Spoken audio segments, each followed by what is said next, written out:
We begin in the Middle East, where Israeli Prime Minister Benjamin Netanyahu has rejected a ceasefire deal.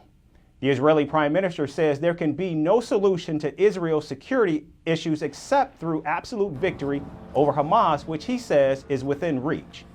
He went on to add that Israel would require more months of fighting before Hamas is defeated. There is no solution other than total victory. If Hamas survives in Gaza, it is only a matter of time until the next massacre and the axis of evil of Iran and its proxies will continue its campaign of killing and aggression without interruption. Only a total victory will allow us to restore security in Israel, both in the north and in the south. Netanyahu's statement is seen as a rejection of Washington, which has been leading negotiations along with Egypt and Qatar for a ceasefire deal to pause fighting and draw a post-war plan for Gaza. U.S. Secretary of State Antony Blinken, who just concluded his fifth Middle East visit since the conflict, said he still saw room for an agreement to be reached. Blinken went on to add that he warned Israeli leader against actions that could inflame tensions. Meanwhile, a Hamas delegation is due to pursue a new round of ceasefire talks in Cairo today. The group says Netanyahu's insistence on continuing the aggression confirms Israel's goal of genocide against the Palestinian people. In a televised address, the Israeli Prime Minister ordered troops to prepare for an offensive in Rafah, where already more than 1 million people have been displaced since the fighting began. Global concerns is mounting over Israel's planned offensive. In fact, the United Nations officials are saying it would lead to casualties on a large scale and could risk war crimes. And I'm especially alarmed by reports that the Israeli military intends to focus next on Rafah, where hundreds of thousands of Palestinians have been squeezed in a desperate search for safety. Such an action would exponentially increase what is already a humanitarian nightmare with untold regional consequences.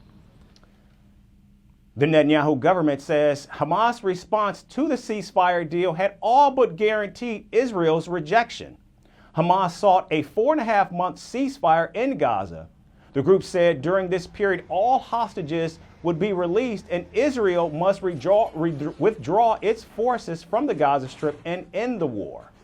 The offer did, however, meet one of Israel's declared war goals, which is the release of all the remaining hostages.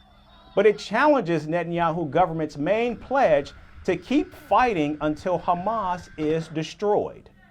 Israel claims its forces have killed or wounded over half of Hamas armed forces since October. The war has entered its fifth month and more than 27,000 people have been killed in Gaza already. Meanwhile, the United States continues its counter against Iran-backed militias in the region. In the latest, a U.S. drone strike hit a vehicle in the Iraqi capital, killing 2 commanders of a pro-Iranian group. One of those killed was a commander of the Kataib Hezbollah in charge of military affairs in Syria. Earlier, the Pentagon had linked the Kataib Hezbollah to a drone attack in Jordan that killed 3 U.S. troops. The group has also been part of an attack on U.S. forces in Iraq in the past.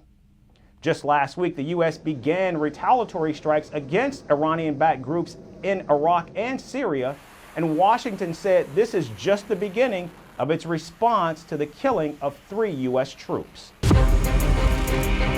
From impeachments to inaugurations, if it's a political story, we are on the scene.